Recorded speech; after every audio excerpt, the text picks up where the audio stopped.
The following pre-recorded program is sponsored by Adams Financial Concepts.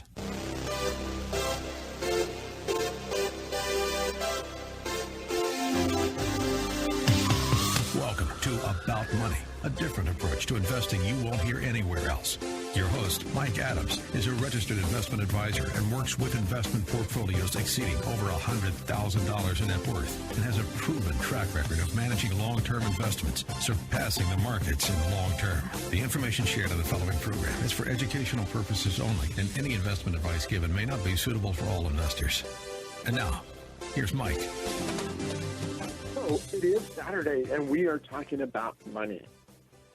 So I just sent out a newsletter in which I said every client that we have, the agreement we sign with him is we say we focus on and we'll try to beat and we'll seek to outperform the Standard & Poor's 500 with dividends reinvested. So I stated that in our letter is our value proposition, that I have a passion for creating and maintaining wealth. And someone responded to the newsletter and said, why is that the goal for Adams Financial Concepts? And as I thought about that, as I answered that, as I thought about it, I thought, there's a whole lot that goes into that. If you listen to other financial advisors, if you listen to people outside of the financial advisory industry, people, market strategists, newspaper columnists, look at the columnists in the Wall Street Journal or the Barron's, or listen to CNBC. They'll say you shouldn't pick an advisor that's looking to beat the S&P 500 because they're taking extraordinary risk. I don't believe that's really true. I have a passion for creating and maintaining wealth. And there's a reason for that. And that's what I want to get to today. I want to give you the reason why we say that and why I believe it's so important. And it occurred to me as I was thinking about this, let me ask you a question. Let me ask you, the listener, a question. Have you ever thought about playing Russian roulette? You know, where you put one bullet in the chamber of a gun, you spin the whatever the revolving thing is around, and you fire at your head to see if you're going to shoot yourself. You know, there's one bullet out of 6 or one out of 8. Have you ever thought about that? I've never thought about that. But let me ask another question. If you were told you could roll the dice, and if it comes up an 8, 2 dice, you know, 1 through 6 on each die, if it comes up an 8, you're going to lose your entire fortune, your entire net worth. You're going to be bankrupt. Would you do that? Would you really do that? Throw a pair of dice, and if it comes up an 8, you lose everything? Does that make sense to do? Would you do that? You know, the question is, there's no gain. If it comes up any other number, if it comes up 2 1s, if it comes up snake eyes, 2 1s, if it comes up boxcars, 2 6s, you don't gain anything. If it comes up a 5, if it comes up a 7, if it comes up a 6, if it comes up a 10, you get nothing. But if you roll an 8, you lose everything. Would you do that? Does that make sense? I'll tell you how that applies. The Standard Financial Advisor story is talking about a goals-based investment. That's the new buzzword, goals-based investment or goal-based planning, focusing on your goals, reaching your goals, knowing what you intend for retirement if you haven't retired yet, knowing what you need for college education for your children if that's part of your goals, knowing about travel, knowing about what you plan to do. And then they sit down, they take all of your data and plug it into a computer program. They take the average stock market returns, the bond market returns, average commodity returns, average this, average that, and they forecast into the future. And then they do a Monte Carlo simulation and say, this is the probability you'll run out of money. So that's the standard story.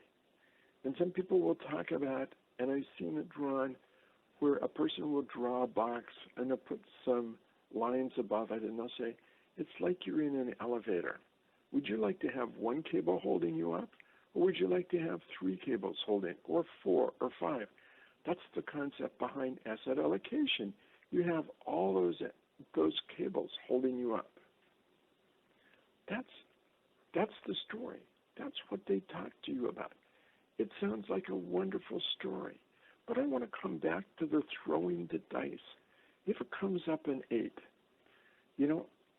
there's 5 different ways in which an 8 can appear. A 1 on one dice and a 6 on the other, or a 2 on one dice and a 6 on the other, a 3 on one and a 5 on one, or a 4 on 4. Those are the ways in which you can get to 8. 5 out of all the combinations that can be drawn. The probability of that is about 13%. Would you throw the dice having no gain come out the other side, but having a 13% chance of losing everything? Isn't that what you're doing? If you depend upon a financial advisor and this financial plan, goals-based or any other based, think about this. Anybody listening to the program has a 40% chance of catching cancer. 40%. 4 out of every 10 people will have cancer. But beyond that, 1 out of 3 people who have cancer deplete all their savings. They lose everything. So if you take 40% times 33%, you come up with 13%. 13% of the people will eventually have cancer, will eventually lose everything. Will be bankrupt. You know what the biggest cause of bankruptcy, personal bankruptcy, is in the United States? Medical reasons. Run out of medical. People talk about the uninsured, but they also talk about the underinsured. 145 million people underinsured. The reason? Back to that 13%.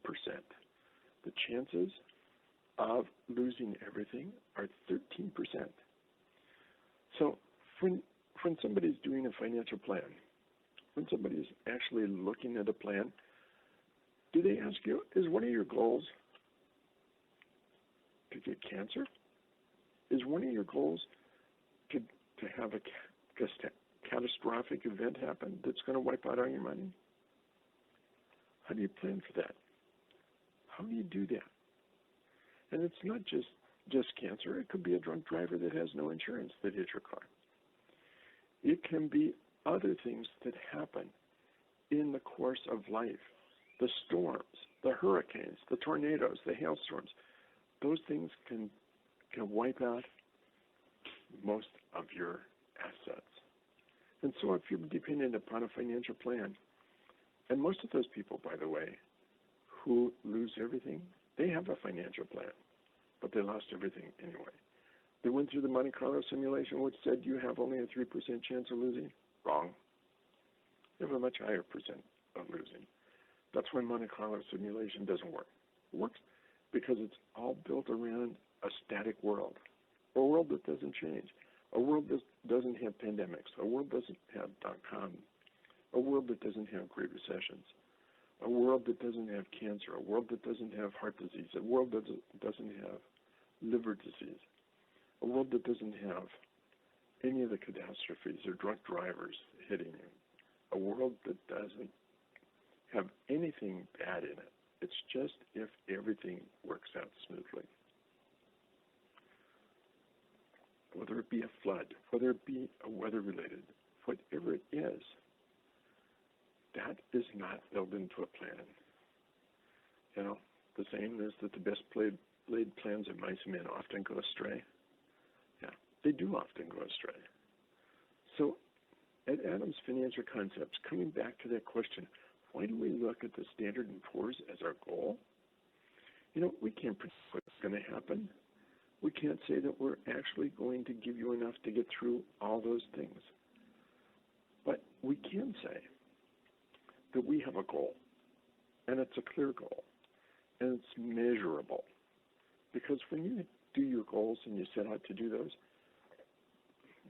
you know, there's no provision for what's happening in your account if you have a catastrophe.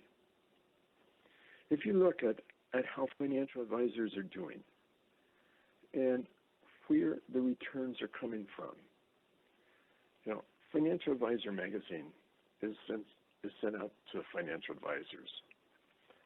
Most everyone receives it. And once a year, they publish the biggest RIA firms, Registered Investment Advisor firms, the biggest ones.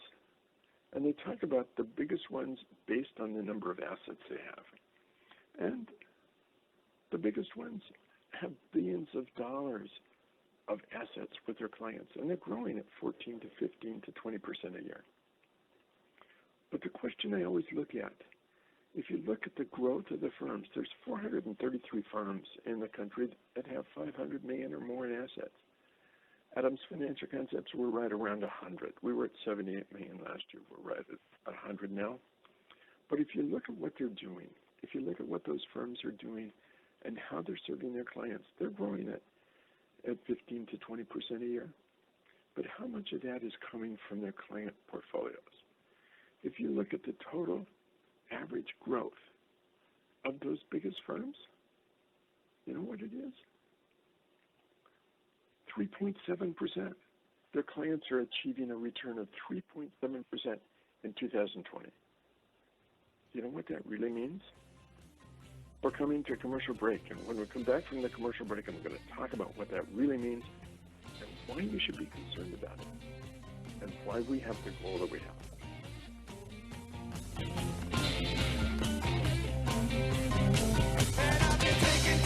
About Money with Mike Adams on AM 1590, The Answer. For more information, click on Adams Financial Concepts. About Money continues.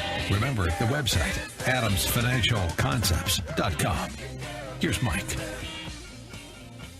So I've been talking about a question that was raised about our newsletter.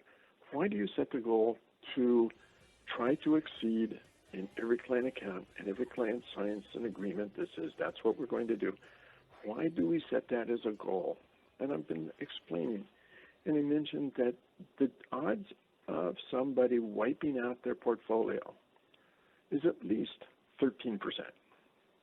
40% of the people have cancer, and 1 out of every 3 who has cancer wipes out their portfolio.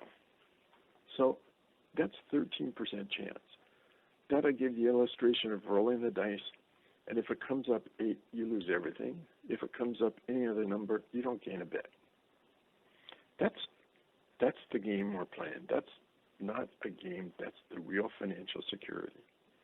And I said that Financial Advisor magazine comes out every year with a report showing what the biggest firms are. They rank them in size according to the amount of assets they have in place, and they rank them in terms of how they're growing. And the growth usually runs between 15 and 20% a year. They have billions of dollars in assets. The top 433 firms have at least 500 million in assets. But when you drill down and you look at it, you look at the top 100 firms, their average production for their clients, their clients actually earned 3.7% in 2020. Think about that. The growth of the firms was nearly 20%, but almost all of that came from bringing in new clients, coming in with people like you coming in. That's 3.7%. For me, that indicates a problem. Think about it. The market grew at 18% last year. Their clients grew at 3.7%. But if you look at the biggest Washington firms, there's 6 that rank on the top firms, top 433 firms, And if you look at the average return of those firms, their average return is only 5%. 5%. That's what the clients are earning. The firms are growing. The firms are growing pretty well. Adams Financial Concepts, you know how our clients did? Our clients did 77% last year. And that was an unusual year. We're not going to do 77%. We've never done 77% before. In my time of having Adams Financial Concepts in 16 years, we've never done 77%. We did 40% in 2019. We've had some negative years, and we've had other years which haven't been so good. Our average return since the Great Recession has been just 20%, which is already really high. I'm happy with 15. But what I'm saying is the biggest firms in Washington, 5%. So what does that really mean? It means that 93% of the growth at Adams Financial Concepts came from growth in client accounts, while the big firms, 36% came from client accounts. The rest came from going out and getting new clients. So what does that really mean? What does that really mean? So if you look even at our website, if you take our focus on compounding and growing accounts, if you take 500,000 at 5% over 25 years, it's going to produce 1,583,000. So it triples. Over 25 years, 500,000 will triple, which sounds like a really good deal, right?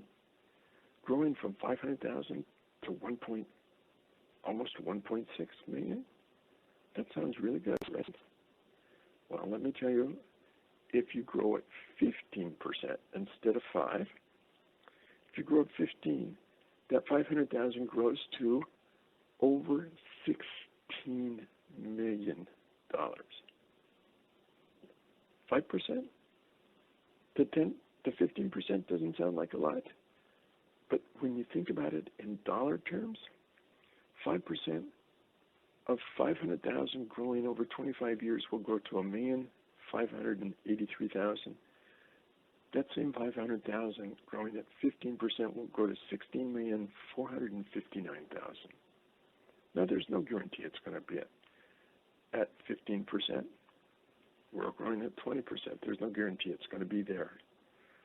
But who do you have has a better chance of meeting those storms that are in life?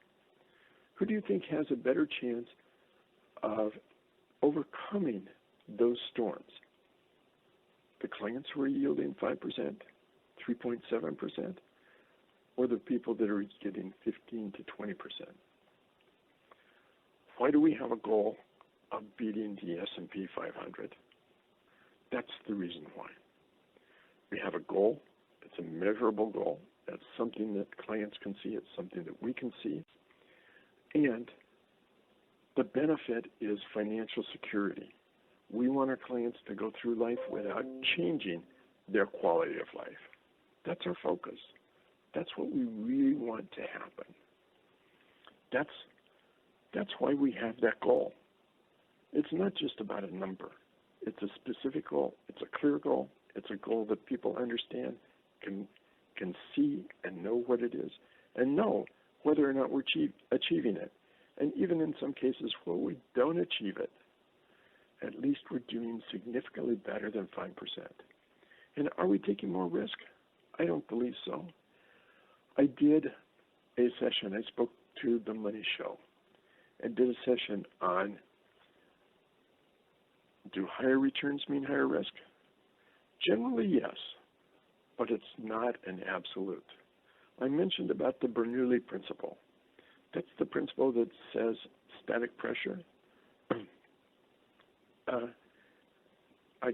Without getting into the physics of it, basically the Bernoulli principle says that if an air flowing over a wing of an airplane is flowing over faster than it's flowing under the wing of an airplane, there's going to be a lift.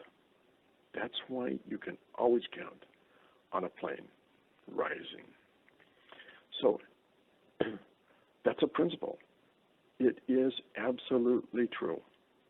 But is it absolutely true? I said, in the case of higher returns mean higher risk, I said, there are some things that are generally true, but not absolutely true. There are things that are generally work out, but not absolutely work out. And one of those, I believe, is higher returns do not always mean higher risk. And if you look at our numbers, if you look at our statistics, if you look at the results we produce, look at it in terms of the standard deviation, in terms of the Sharpe ratios and some of the other ratios that are used to determine risk, our standard deviation can be completely explained by our outperformance. That's where it sits. Our Sharpe ratio is in positive territory. All of that works to the positive. You know, Bernoulli principle is absolutely right. It's always going to work, otherwise no one would ever get on an airplane. Higher returns mean higher risk? No, I don't. I believe that it's going to be generally true, but not always true. And we believe that we can mitigate it by picking correctly. So we want to get our clients to that higher value. We want to see that they have the cushion they need to weather those storms. We want to see that they are, if they're part of the 40% who contract cancer, that they're also part of the 67% who don't go bankrupt. That's our focus. We want them to be financially secure. We want them to have the funds they're going to need, even if they're underinsured. And 145 million people in this country are underinsured. They don't realize they're underinsured, but they are. You may be one of those. You know, when you begin to get into very expensive treatments, very expensive medical things, insurance doesn't cover the whole thing. A lot of it comes out of your pocket. So we want to see that our clients get through those times. They get through the storms. They get through the floods. They get through the hurricanes. That they manage through those tornadoes of life without wiping out their nest egg. We want to know. We don't want our clients to take that chance of rolling those two dice and coming up 8th and seeing everything disappear. We want our clients to know they can walk through this life safely and competently, and we want them to go through and know that they can go through pandemics, go through .coms, go through great recessions, and not have to change their quality of life because they have enough funds to get through these things. That's why we chose that goal. That's why we focus on that. Clear, measurable, but it's all about financial security. When we come back after the commercial break, I'm going to talk about a specific case study which really applies that. You'll hear about somebody that came with money. She'd been to 2 financial planners who told her that she had to reduce her money or she was going to run out of money. Just 53 years old, they told her she was going to run out of money by 72 if she didn't reduce her spending. Come back and talk about that right after the commercial break, so don't go away. This is something that's very important to us. This is something we want to be sure that our clients can get through. And I keep repeating that over and over and over and over again because it's so very important. Financial security, it's about financial security. But how do you measure financial security? We measure it in terms of dollars, and we measure it in terms of net worth and excess net worth over what's expected. So don't go away. You want to come back and hear the case study of someone that went through this and why they were fortunate to have Adams Financial Concepts. And if you missed this program or any other of our other programs, you can find us on YouTube. You can also find the podcast on our website. With Mike Adams on AM 1590, The Answer. For more information, click on Adams Financial About Money. With Mike Adams on AM 1590, The Answer. For more information, click on adamsfinancialconcepts.com.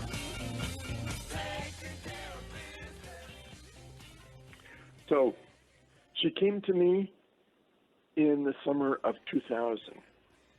The market was crashing. We'd just gone through the .coms. The market had reached a high in March of that year. It was now crashing down. She came to me because she'd been to 2 financial planners She was just 53 years old, and they told her if she didn't reduce her spending, that she would be out of money by the time she was 72. She had fibromyalgia. She had Lyme disease. She had just been through a divorce, and she had a new house. She had a mortgage on the house. She had expenses of about $5,000 a month, and she had a total nest egg of $911,000. She, being just 53 years old, having a lot of medications that she needed to take for fibromyalgia and Lyme disease and some of the other things, she walked with a cane because she was physically not in the best shape. And when she came to me, she'd been to two people. It was really depressing for her. I said, I think we can do it. I believe we can do it. And through that period of time, I mean, taking $60,000 out of a portfolio of 911 is taking 6.5% to 7% per year out of the portfolio. There's any number of studies that will show that taking 4% under most financial advisors is more than people can expect. You should expect to take 3 or 2.5%. That seems to be the safest withdrawal rate for most people. She needed twice that. She needed 6.5% per year. I said, I think we can do that. I feel that we can. She came at the very worst time in the market because the market had just passed being at an all-time high, and it was on its way down, August 2000. But she did. She made the decision to go with us, and we came back and we signed that contract that I talked about in the first part of the program, where I said our goal was to seek to outperform the Standard & Poor's 500 with dividends reinvested. That was our goal. That was specific. Our goal was to say that because we wanted her to have enough money to get through and not run out of money by the time she was 72, but to have enough money that she could live the rest of her life and have the maximum quality of life she could live, given that she had these diseases, living with fibromyalgia and living with Lyme disease. Now, we went through a time we saw the account drop in value, we saw the account rise in value, but over the period of time that account was open, and I'm sorry to say that she passed away in 2018 at the age of 72. But by that time, she had taken $1.5 million out of that account. Started at $911,000. She was taking $5,000 a month out of the account, and actually she would take a couple special withdrawals for special treatments that she needed. She took $1.5 million out of the account. That was $70,000 a year, $72,000, averaged almost $6,000 a month, not the $5,000 a month. It was $72,000 a year. 8% per year was what she would average taking out of the account. In her account, at the end of her life, she had within a few $100s of everything that she started with. That's what we managed to do. That was the reason we focused on the Standard & Poor's 500, and our goal was to see if we couldn't exceed that. And we did. And not every year. There were years in which we underperformed. There were years in which actually we got down to $450,000 in the account. Those were scary years. Those were terrifying years. And that was one of the results of how we had to structure the account to make it work. But we didn't give up. And she didn't give up. And she did not have to cut down her living space, which is what was advised by her the other financial advisors just sell the house and move into a tiny apartment. That was something, having just gone through a divorce, having just been diagnosed with diseases, having gone through all that, was not the most pleasant thought for her. She didn't want to reduce her quality of life. The other thing they suggested is cutting back on your medications. That wasn't appealing either. They mentioned, even if you run out of money, what you can do is you can just rely on the state, and you can go to a family home and live. That certainly didn't appeal to her. Think about that. You're living all your life. You've had a good income. You've gone to galas. You've gone traveling. You've seen a lot of places in your life, and then suddenly you're diagnosed with diseases. You go through a divorce, and now somebody says to you, you should just either reduce your spending or go ahead and run out of money when you're 72, and you can rely on the state. You can move into a family home. You know, there's a lot of family homes around where you can move into, and the cost is covered by Medicaid. You just live there with 2 or 3 or 4 other people, home care, and you're living with somebody that's not usually a medical professional, but medical professionals come around once a month or once every couple weeks and see that care's given okay. And usually in the home, there's a TV, you have your own private bedroom, and they will fix meals, which is at their discretion, or the type of meals are at their discretion, so you might get things that you really like and some things you don't like. But you just rely on the state. Just run out of money and you can let the state take care of you, or the federal government take care of you. Somehow that didn't appeal to her either. Would it appeal to you, my listener? Is that something that you think is where you want to spend your time? You know, that didn't appeal. So we went through those times. She ended up taking $1.5 million out of the account. She ended up having almost as much money. I can't say exactly as much, but almost all the money she started with, and she would have been able to continue to live her life. Looking back and knowing where we are now, she would have been able to continue her life with the best quality of life she could have. She wouldn't have had to sell her home. She wouldn't have had to cut back on her medications. In fact, she increased her medications. She would have been able to do all of that because our goal was to see if we couldn't do as well as the Standard & Poor's 500 with dividends reinvested. It was a case study. I think it's a good case study because it really illustrates why we do what we do. I started the program by saying, are you going to roll the dice, 2 dice, and if the number comes up 8, you lose everything? That's what was being suggested by her financial planners. 2 financial planners told her that she was going to run out of money. I find that horrible. I find it's something that just doesn't fit. That's just one of the stories that we have. There's a reason that we look at returns. There's a reason why we look at compounding. I said it before, and I'll say it again. 5% growing in 25 years, 500,000 will grow to 1.5 million. That same 500,000 over 25 years growing at 15% will grow to 16 million. Where would you rather be? 1.5 million or 16 million? Where, if you had to face one of those difficult times, would you rather face it with 1.5 million or 16 million? If you have to draw a significant income, would you rather draw off 1.5 million or 16 million? You know, that's the choice you make. That's the choice people make with financial plans, with financial goals.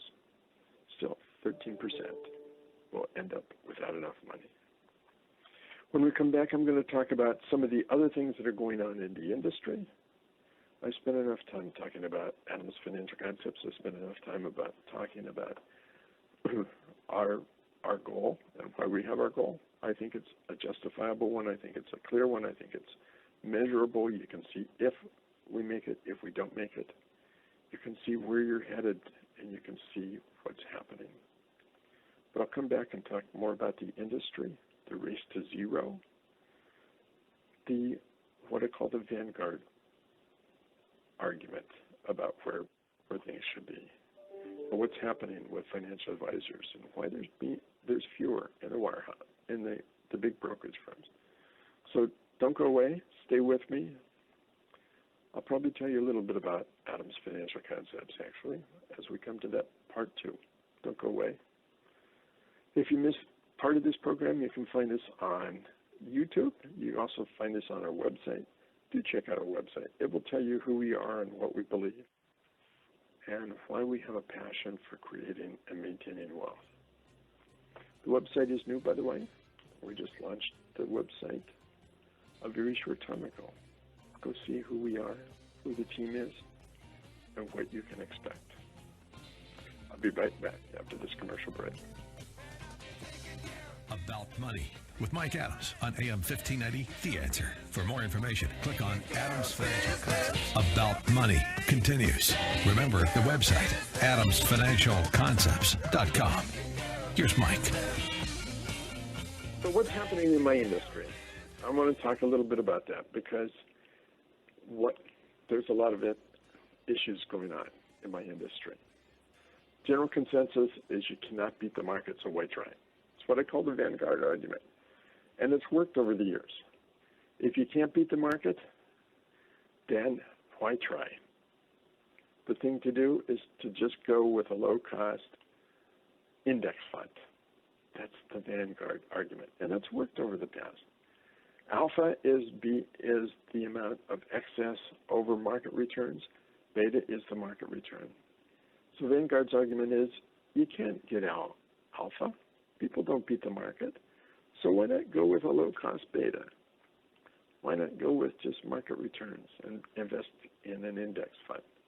And I've talked about index funds and why I think that active managers are now outperforming index funds in relatively good times. Index funds do just fine, but in bad times, there's a problem. But what's also happened is financial advisors have bought into the whole idea that you can't beat the market, so why not just do index funds? And what's happened is what is now being called in my industry the race to zero. The race to zero. It's all about fees in my industry, talking about fees and what's happening with fees and commissions and earnings in my industry. And they're saying it's a race to zero. You know, Adam's Financial Concepts, I have to say that our fees are among the highest in the industry, and we don't negotiate fees. They are what they are, and you get what you pay for, we believe. But when we're talking about what's happening in the industry, you have changes that are going on, and those changes are pretty dramatic right now.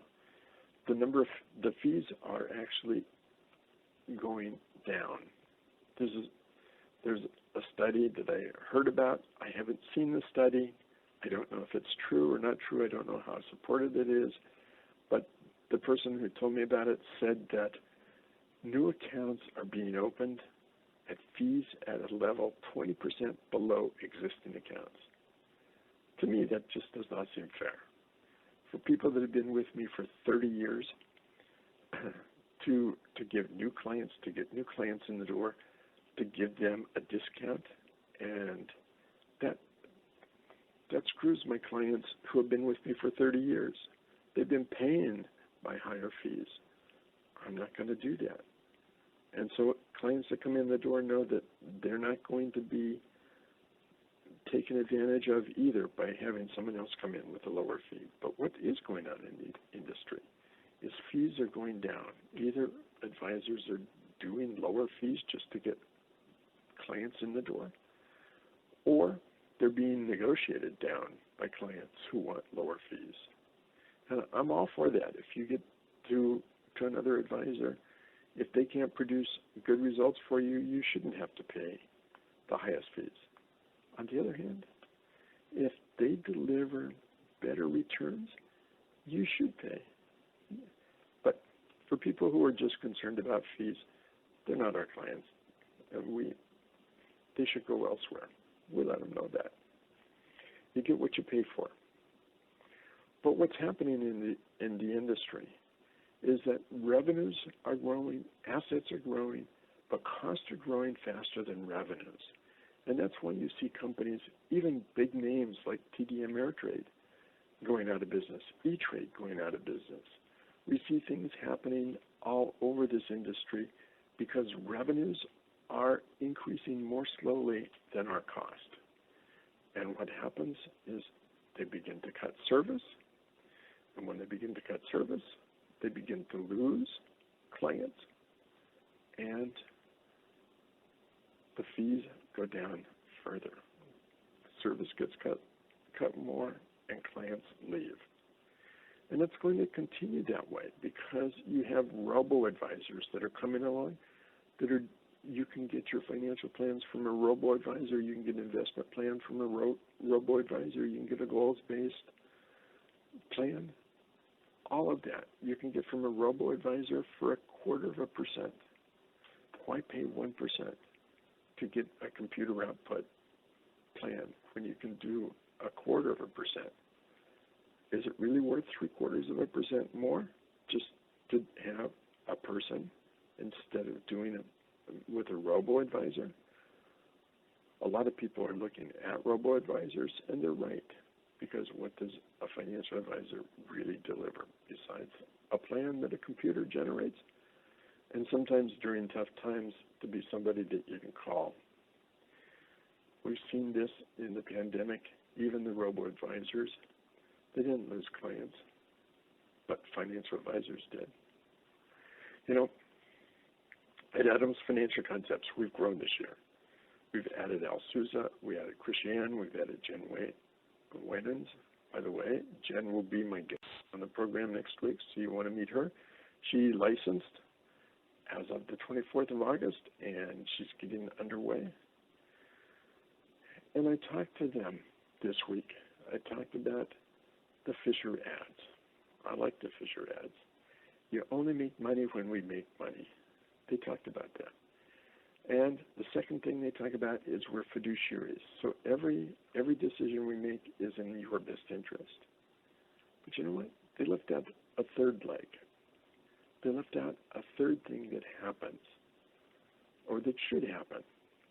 They got it right in terms that you only make money if we make money.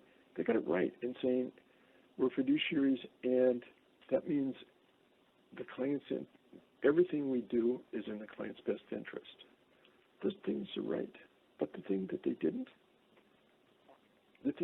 say is, will they be there for the client 24/7?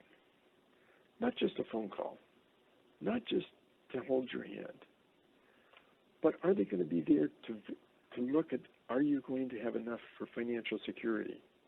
I talked about in the other part of the program, rolling the dice. There's a 13% chance the clients will lose everything just if they have cancer. 40% of people will have cancer. 1 out of 3 will lose everything. You know, Al and Chris and Jen and myself, we want to be there 24/7 to take care of our clients. We want to see that they have financial security. We want to see that they don't have a reduction in their quality of life. We want to be there 24/7. I'm 78. I've been in the business for 35 years. Al is just 50. He's going to be in there for another 20 or 30 years. Chris is 26. He'll be there for 50 years. Jen's 23. She'll be here for 50 years. And I believe that they're going to be superstars in this industry. I'm training. I'm talking to them. There's a passage of knowledge that's going to go on over the next 8 to 10 years. But I believe they're going to be superstars. And I believe that the new clients coming in that are going to be working with them are going to be thrilled and going to know that they're going to be taken care of, not for the next few years, but for the next 20 or 30 or 40 years. They're going to see their portfolios grow. They're going to see their income grow. They're going to feel, I believe, financial security. They're going to feel that they will not have to change their quality of life. We want, and we can't guarantee that our clients will never end up in a family home. That's not where we want our clients to be. We want them to have a quality of life. We want to see them move forward. And I think that's why Al and Chris and Jen are going to be the key to that. They will be seen and overlooking, and they will be there for you 24/7. Yes, they will only make money when you make money, and yes, they will make every decision in your best interest. They will also be there 24/7. Vacation, holidays, you can call them. They're going to be there for you. That wraps up for today. Join me next Saturday, and we will be talking about money once again. You've been listening to About Money with Mike Adams, a registered investment advisor. If you'd like more information about what you heard today, or about Mike's investment philosophy and strategy, or if you'd like Mike to evaluate your own portfolio, click on adamsfinancialconcepts.com. That's adamsfinancialconcepts.com. The information shared in the preceding program was for educational purposes only, and any investment advice given may not be suitable for all investors. Join us again next Saturday at noon for more About Money with Mike Adams, here on AM 1590. The Answer. The preceding program was sponsored by Adams